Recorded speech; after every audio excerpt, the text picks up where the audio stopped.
Terima kasih Anda masih bersama kami di Kompas Petang, saya Cynthia Rompas. Saudara Wakil Ketua DPR RI, Sufmi Dasko Ahmad buka suara terkait surat usulan pemakzulan Gibran Rakabuming Raka yang dilayangkan Forum Purnawirawan TNI.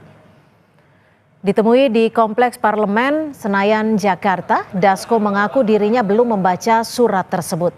Dasko bilang saat ini surat masih berada di tangan Sekjen DPR, sehingga ia belum bisa berkomentar. Sebelumnya, Forum Purnawirawan TNI secara resmi bersurat ke MPR DPR terkait usulan pemakzulan Gibran pada 2 Juni 2025 lalu.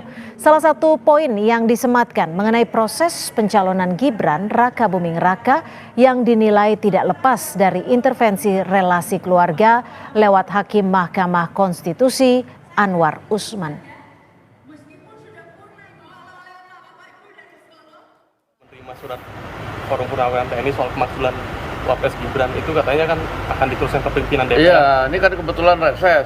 Saya kan datang, Pak Sekjennya juga nggak ada. Saya pengen lihat suratnya masih di Sekjen, jadi belum sempat baca. Jadi kesini buat lihat surat itu? Enggak, saya kan tanda tangan surat-surat, terus saya bilang, itu katanya ada surat dari forum gitu.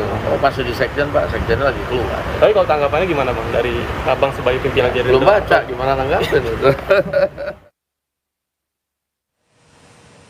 Menanggapi surat usulan pemakzulan Wapres Gibran oleh Forum Purnawirawan TNI ke DPR, relawan Jokowi Projo menilai hal tersebut merupakan aspirasi biasa. Selain itu, Projo menekankan tidak ada aspek pelanggaran hukum yang dilakukan Gibran untuk dijadikan alasan pemakzulan. Secara substansi, yaitu pemakzulan Gibran sebagai Wapres, konstitusi kita sudah mengaturnya. Ya, kami melihat ada dua hal. Pertama secara hukum dan secara politis.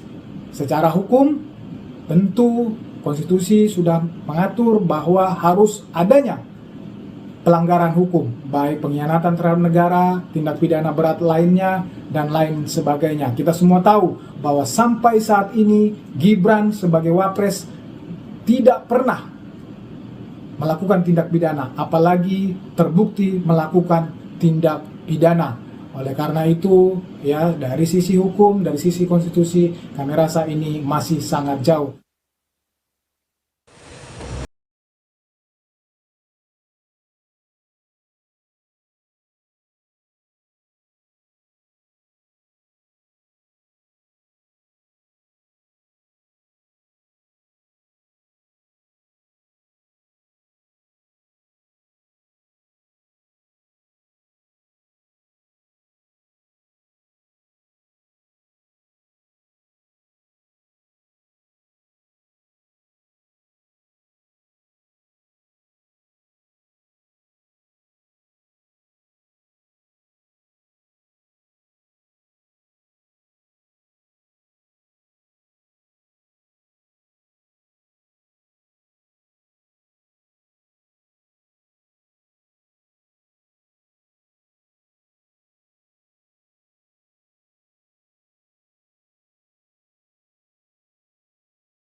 Mengatasnamakan Forum Purnawirawan, iya, kalau menurut saya ya.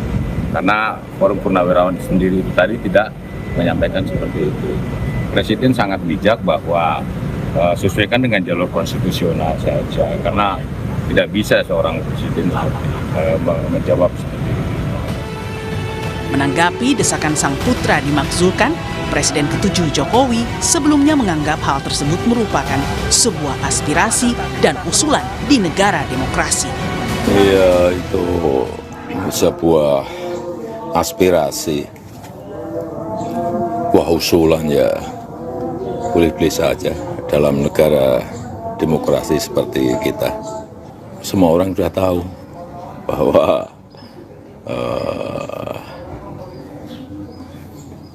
Pak Presiden Prabowo Subianto dan Pak Wapres Gibran Rakabuming Raka sudah mendapatkan mandat dari rakyat lewat pemilihan umum. Dalam surat yang dikirimkan, Forum Purnawirawan Prajurit TNI menerangkan, usulan pemakzulan terhadap Gibran memiliki dasar konstitusional yang kuat. Selain itu, mereka menilai Gibran tidak pantas menjabat sebagai wakil presiden dari sisi kepatutan dan etika. Tim Liputan, Kompas TV. Saudara Sekjen DPR RI sudah menerima surat Forum Purnawirawan TNI yang isinya meminta agar segera dilakukan pemakzulan terhadap Wapres Gibran Rakabuming Raka. Apakah usulan pemakzulan ini memiliki dasar yang kuat? Sudah bersama saya di studio Ketua Umum Solidaritas Merah Putih, sudah ada Bang Silvester Matutina dan juga Direktur Eksekutif Lingkar Madani, Bang Ray Rangkuti melalui sambungan Zoom. Selamat petang Bang Ray di ujung sana dan selamat petang Bang Silvester. Selamat sore, Bang Ray. Selamat sore, Bung. Ya, selamat sore. Saya ke Bang Silvester dulu ya, Bang. Kalau kita lihat dari usulan-usulan pemakzulan ini, dulu kan sempat ramai, diajukan ke Presiden melalui Wiranto. Sekarang diajukan lagi ke DPR, yang memang kalau secara proses dan prosedurnya harusnya diusulkan di situ. Bagaimana Anda menanggapi hal ini? Ya, saya secara pribadi bangga ya. Berarti para purnawirawan ini akhirnya mengikuti saran saya untuk legislatif. Maksudnya. Oh, pernah menyarankan itu? Ya, saya pernah menyarankan. Dan mereka melakukan itu. Tapi, dan saya juga secara pribadi menghargai. Ya kan, ini bagian dari demokrasi, ya kan. Ya sah-sah saja. Tapi apakah ini berguna buat bangsa kita? Ya harus kita pertanyakan kembali. Karena yang saya lihat saat ini sangat tidak mendesak ya, atau tidak ada urgensi ataupun tidak ada fakta-fakta hukum dan konstitusi yang dilanggar oleh baik Pak Prabowo dan Mas Gibran, ya kan? Jadi tapi kan disebut di situ ada cacat hukum saat pemilihan, saat proses. Ini harus juga sama-sama kita pelajari benar-benar cacat hukumnya tuh di mana. Sedangkan kalau kita lihat hasil putusan MK nomor 90 itu sudah dinyatakan jelas-jelas adalah final and binding, gitu loh. Tidak bisa lagi siapapun di Republik ini untuk naik lagi untuk menggugat itu, udah nggak bisa, gitu loh. Tapi terus yang kedua kan terbukti. Kembali lagi sekarang masalah putusan MK mengenai etika itu kan berlaku untuk Anwar Usman. Sebagai hakim konstitusi itu, bukan terhadap pihak lain. Dalam hal ini termasuk Mas Gibran dan juga kita seluruh rakyat Indonesia. Ini yang harus kita bedakan dulu, gitu loh. Jangan serta-merta. Makanya saya bilang belajar lagi, pelajari lagi, panggil ahli-ahli hukum, ahli-ahli konstitusi kita yang hebat, baru kita mau melakukan sesuatu. Jadi memang sangat konyol ya. Saya lihat gini. Kemarin itu kita ngomong setback sedikit ada 8 tuntutan, ya kan? Salah satunya contohnya tuntutan untuk pemulangan TKA Cina diusir, ya kan? Ada salah satu tuntutan.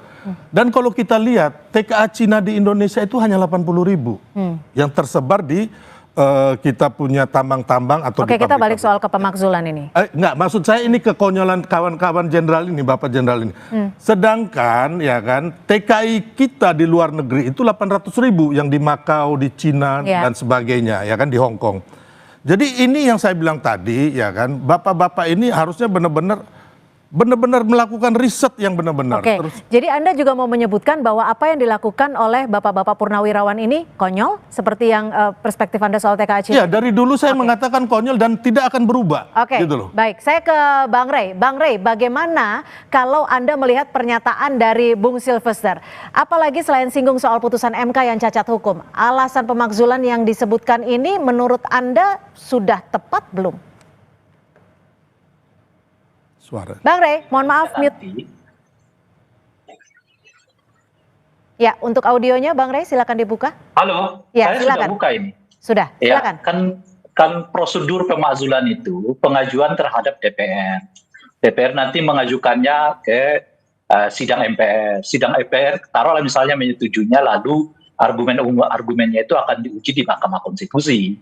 Jadi tenang aja Bung Silvester, apakah dalil-dalil yang dikemukakan oleh para jenderal ini atau mantan jenderal ini atau purnawirawan ini diterima hukum atau tidak. Nanti yang mengujinya itu Mahkamah Konstitusi lagi gitu loh. Betul. Jadi sepanjang apapun kita nanti berdebat, nggak ada gunanya juga, karena kita nggak bisa putuskan apakah argumen yang disampaikan oleh mantan jenderal ini atau tepat atau tidak. Nah, mekanisme hukumnya nanti ada di Mahkamah Konstitusi. Nah, oleh karena itu pengajuan ini ya tinggal akan kita lihat secara politik. Apakah direspon oleh partai-partai di DPR sebagaimana ketentuannya, lalu 2/3 dari mereka bersepakat untuk membahas pengajuan ini, nanti tidak akan disepakati di paripurna dengan jumlah 2/3 untuk disepakati di MPR gitu. Ya. Dan dari sanalah nanti diuji ke Mahkamah Konstitusi argumen-argumennya. Tapi untuk Apakah alasannya argumen-argumen seperti halnya cacat hukum saat ada di MK, Anda setuju? Kan sejak dari awal kita sudah mengatakan bahwa ada masalah berkenaan dengan pencalonan saudara Gibran. Cacatnya ya melalui putusan Mahkamah Konstitusi yang dianggap ada intervensi dalam konteks pemutusan itu, dan itu sudah dilakukan dengan apa namanya itu ya, dengan meng-MK-MK-kan ya Ketua MK saat itu Pak Anwar Usman. Itu satu. Dan yang kedua, terbukti memang di pengadilan itu bahwa Anwar Usman dinyatakan melanggar etik. Nah, salah satu etik yang disebutkan juga di dalam surat dorongan pemakzulan yang dilakukan oleh mantan purnawirawan ini, yaitu ada konflik kepentingan antara saudara Gibran sebagai orang yang sedang diperjuangkan untuk masuk sebagai calon wakil presiden melalui judicial review itu gitu ya, dengan Anwar Usman sebagai hakim Mahkamah Konstitusi gitu. Nah, itu jelas semua sejak dari itulah sampai sekarang kita juga mengatakan kalau saya pribadi ya terjadi pelanggaran konstitusi, itu yang kita sebut dari awal. Apalagi kemudian setelah dibuat putusannya, undang-undangnya jalan, tapi PKPU-nya tidak diubah. Lalu saudara Gibran tetap aja diterima, dan itu pun sudah dinyatakan bersalah oleh MKD, bukan MKD, PKPU, Majelis Kehormatan KPU ya, gitu, sudah mengatakan bahwa penerimaan saudara Gibran yang tidak dengan merevisi PKPU itu, ya melupakan pelanggaran kode etik gitu. Saya ke Bung Silvester lagi. Kalau saat ini surat sudah berada di Sekjen dan nanti akan kembali diteruskan ke pimpinan, respon dari teman-teman DPR seperti apa sih terhadap surat usulan Purnawirawan ini? Ya, kalau saya lihat sih belum terlalu merespon karena mereka juga belum baru disampaikan ke Sekjen DPR sama MPR, belum sampai naik ke pimpinan DPR maupun MPR ya. Jadi saya bilang masih terlalu dini. Tapi kalau saya tidak sepakat ya, mungkin dengan teman-teman kayak Bang Rey dan teman-teman yang kemarin mengatakan bahwa ada cacat hukum, menurut saya sih nggak ada cacat hukum, hanya kan secara etika. Tapi itu kan putusan MK itu mengenai pelanggaran etika itu kan hanya menyasar Pak Anwar Usman sebagai hakim konstitusi, bukan ini sifatnya itu berlaku kepada seluruh masyarakat, apalagi Mas Gibran. Sedangkan kita lihat Mas Gibran itu orang yang tidak terlibat langsung. Tapi kan pamannya. Tapi kan bukan dia yang menggugat. Yang menggugat itu adalah 21 pihak 8 bulan sebelum putusan MK 90. Nah, ini kita harus tahu dulu kronologi sejarahnya. Jadi nggak bisa asal menuduh bahwa, makanya saya bilang tidak ada bukti-bukti yang mengatakan bahwa Gibran ikut dalam gugatan itu atau melakukan intervensi atau mendanai atau apa, itu belum ada gitu loh, tidak ada. Jadi 8 bulan sebelum Gibran, bahkan Gibran ini belum masuk radar sebagai cawapresnya Pak Prabowo, gitu loh. 21 pihak anak-anak muda itu antara lain dari PSI, terus Wakil Gubernur Jawa Timur Emil Dardak, terus Wali Kota Padang, Bupati Lampung Selatan. Ini kan anak-anak muda yang mereka memang menggugat karena keinginannya mereka untuk mereka ikut berpartisipasi membangun bangsa gitu loh. Gimana Bang Rey? secara secara kekuatan menurut Bung Silvester tidak akan kuat karena sebenarnya kan prosesnya untuk pemakzulan ini melalui DPR dulu, itu pun harus mencapai kuota quorum, kemudian akan dibuktikan lagi pemeriksaan di MK untuk verifikasi. Ya. Nah, jadi saya menanggapi dua dulu ya. Pertama soal kerugian ya. Kerugiannya bagi bangsa Indonesia adalah ya seperti yang kita alami saat ini kan. Ada orang yang menganggap bahwa proses pencalonan saudara Gibran itu melanggar konstitusi. Nah itu jadi kerugian perdebatan kita sampai saat ini kan, nggak clear tuh. Oleh karena itu mau diuji melalui proses politik. Salah satunya adalah permintaan untuk saudara DPR untuk memakzulkan saudara Gibran. Oke, tapi maaf Bang Rey, saya potong. Kalau kita kalau di DPR ini, nanti kan usulan ini masuk di DPR, namun ada syaratnya juga, minimal 2/3 anggota harus hadir, dalam artian kuota quorum. Nah, tapi kan hampir 80% ini koalisinya pendukung Gibran di DPR. Ini politik. Ini politik. Jadi yang menarik sebetulnya dari peristiwa ini, ya, karena kita belum mendengar penolakan yang kuat, ketat ya dari para pendukung koalisinya Gibran terkait dengan masalah ini. Bahkan Presiden sekalipun seperti tidak memberi sinyal bahwa yang beliau menolak rencana keinginan dari para purnawirawan untuk mengajukan pemakzulan saudara Gibran. Jadi saya kira kenapa bergulir terus sampai ke sini sekarang, di mana para mantan purnawirawan ini mengusung terus surat ini sampai ke DPR gitu, karena para purnawirawan melihat tidak ada reaksi yang negatif. Jangankan dari publik, bahkan dari partai-partai pendukung Gibran sekalipun gitu. Misalnya, ada nggak Golkar menolak sekarang? Nggak kelihatan tuh. Ada nggak PAN menolak rencana itu? Nggak kelihatan tuh. Ada nggak apalagi Demokrat menolaknya? Nggak kelihatan tuh.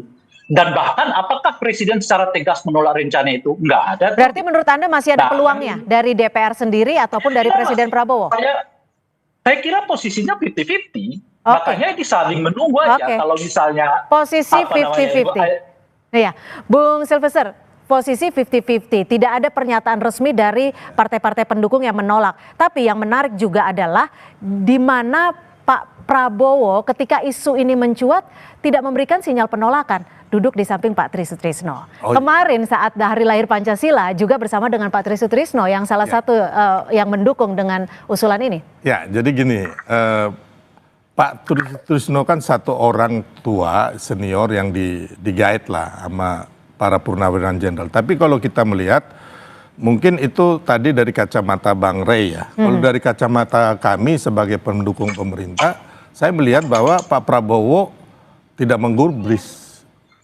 para purnawirawan jenderal itu. Contohnya, Pak Prabowo tidak pernah menemui mereka.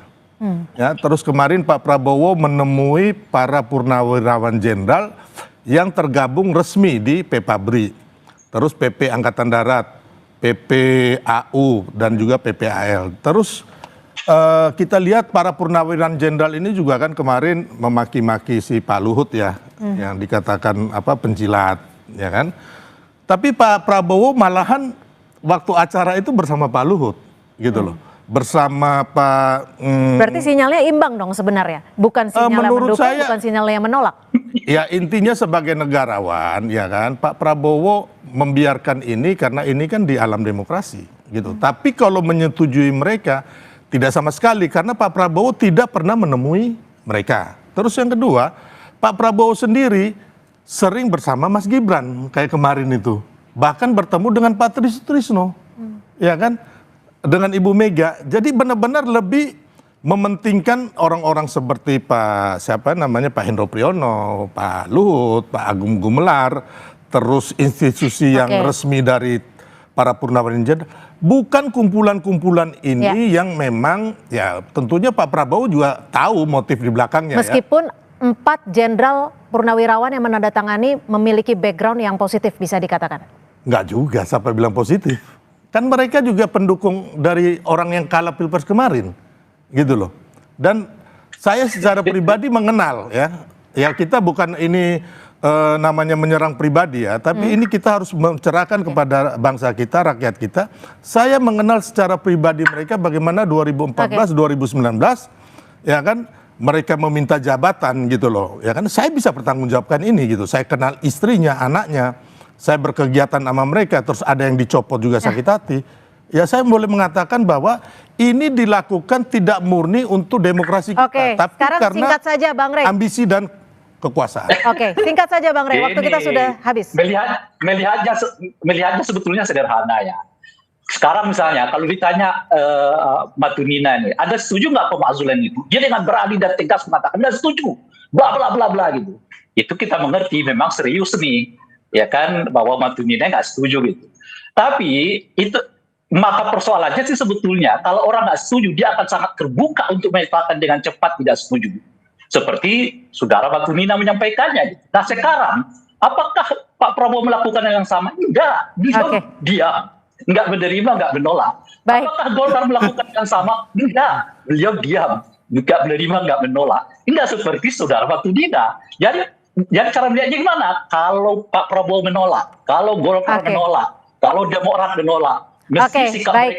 Sayang sekali waktu kita sudah habis, tapi kami sudah mendapat pesannya kalau menurut Bang Rey memang masih 50-50. Tapi tetap saja kita masih akan melihat respon dari DPR. Saya satu kata Oke, singkat saja. Pak Prabowo dan DPR, MPR, saya yakin menolak dan seluruh rakyat Indonesia itu Mas Rey. Oke, baik, kita lihat selanjutnya. Terima kasih Bung Silvester, terima kasih Bang Rey, selamat sore. Terima kasih.